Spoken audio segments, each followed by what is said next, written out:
Hello everyone, welcome back. Today we're tackling a really interesting graph problem called minimum cost to convert string 1. It sounds complicated, but essentially, it's about finding the cheapest way to transform one message into another, given a specific set of rules and costs. Let's break it down. So here's the setup. We have two strings, a source string that we start with, and a target string that we want to create. We also get a list of allowed transformations. Specifically, we have an original list of characters, a changed list of characters, and a cost list. These tell us, you can change the character in the original list to the character in the changed list for this specific cost. Our goal is to figure out the absolute minimum cost to turn the entire source string into the target string. If it's impossible, we return -1. Before we look at the example, let's clarify the tricky part. We are processing the strings character by character. For each position, we need to convert the letter in the source string to the letter in the target string. But here's the catch. The cheapest way might not be a direct conversion. Maybe changing A directly to B costs $10. But changing A to C costs $2, and C to B costs another $2. In that case, taking the indirect path through C only costs $4 total. We need to find these shortest paths for every character. Let's walk through an example to make this concrete. We want to turn A, B, C, D into A, C, B, E. First letter. A needs to become A. They match, so the cost is 0. Easy. Second letter. B needs to become C. Looking at our lists, we have a direct rule changing B to C for a cost of 5. Third letter. C needs to become B. We have a direct rule C to B for 5. But wait. We can change C to E for 1, and then E to B for 2.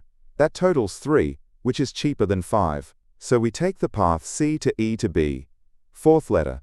D needs to become E. The direct cost is 20. Is there a cheaper way? In this specific example, maybe not, so we take 20. We add all those best prices up to get our answer. Just a quick heads up. We'll be walking through the solution using Python logic, because it reads very cleanly. But don't worry if that's not your main language.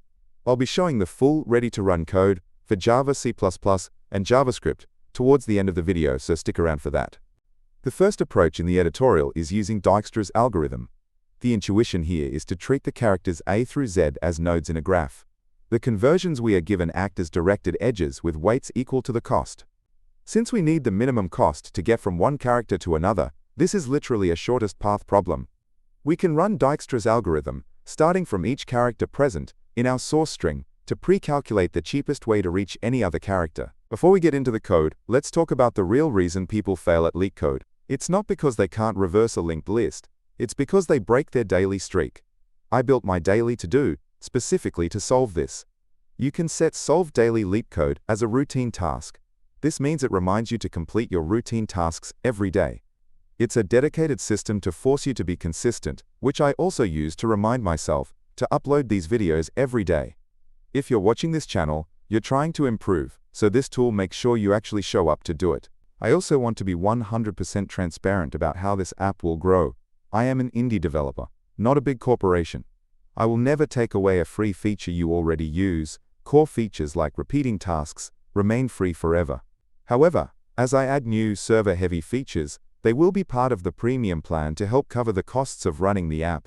Also, the price of premium will go up every time I ship a major new feature, so the best time to get involved is right now, while it's early. Check it out at the link in the description. Okay, we've talked about the big picture and the logic. Now let's see what this looks like as actual code. I'll put the full solution up on the screen first, and don't worry, after that, we'll walk through the most important sections together.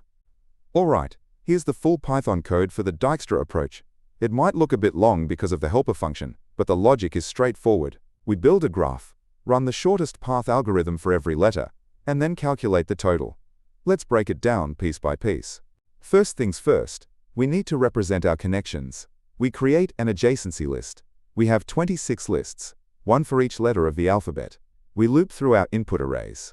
For each conversion, we take the starting character and the ending character, convert them to numbers between 0 and 25. So A becomes 0, B becomes 1, and so on, and store them in our list, along with the cost. This builds our map. Now here is the smart part. Instead of running the path-finding algorithm every time we encounter a character in the source string, we run it exactly 26 times, once for every possible starting letter. We store these results in a list called min conversion costs. This way, later on, looking up a cost is instant. This is the standard Dijkstra implementation. We use a priority queue to always process the cheapest path first. We start with a cost of 0 at our starting character. Then, we look at all the neighbors. If we find a path to a neighbor that is cheaper than any path we've found before, we update our records and add that neighbor to the queue. We keep doing this until we've explored everything reachable. If a character remains at -1, it means we can't reach it. Finally, we iterate through our source and target strings together. If the characters are different, we check our pre-computed table. We convert the letters to their 0 to 25 index and grab the cost. If the cost is -1, it means there's no path, so we immediately return -1. Otherwise, we add the cost to our total. Now let's look at the second approach, which the editorial suggests, the Floyd-Warshall Algorithm. The previous method ran Dijkstra 26 times. Floyd-Warshall is designed specifically for all pairs' shortest path. It computes the shortest path between every pair of nodes in the graph simultaneously. Usually this algorithm is slow for large graphs because it has cubic complexity, but since our graph only has 26 nodes representing the alphabet, it's incredibly fast, and the code is much cleaner. Here is the complete code for the Floyd-Warshall version. It's more compact. We initialize a matrix, fill it with our direct costs, and then run the magic 3 loops. Let's break down the logic. We start by creating a grid, or matrix, of size 26 by 26. We fill it with infinity because initially, we assume we can't reach anywhere. Then we look at our input costs. We fill in the grid with the direct costs given to us. Note the min function here. If the input gives us 2 different costs for changing A to B, we definitely want to keep only the cheaper one. This is the heart of Floyd-Warshall. We have 3 nested loops. The outer loop iterates through every possible intermediate character, let's call it K. The inner loops look at every pair of start and end characters, I and J. We ask, is it cheaper to go from I to J directly? Or is it cheaper to go from I to K and then from K to J? If the path through K is cheaper, we update our grid. After these loops finish, our grid contains the true minimum costs for every possible pair. Finally, just like before, we loop through our source and target strings. We check the cost in our now fully updated grid. The crucial edge case here is checking for infinity. If the cost in our grid is still infinity, it means even after trying every possible path, we couldn't find a way to convert the character. In that case, we must return -1, otherwise we accumulate the total. So how fast are these solutions? Both are actually quite similar. The time complexity is big O of m plus n. M comes from processing the initial cost lists to build our graph. N comes from iterating through the source string to sum up the costs. The graph algorithm part, whether Dijkstra or Floyd-Warshall, works on a fixed size of 26 characters, so technically it's constant time, or O of 1, relative to the input size. The space complexity is also O of 1, because our matrix is always 26 by 26, regardless of how long the input strings are. Alright, that covers the main solution in Python.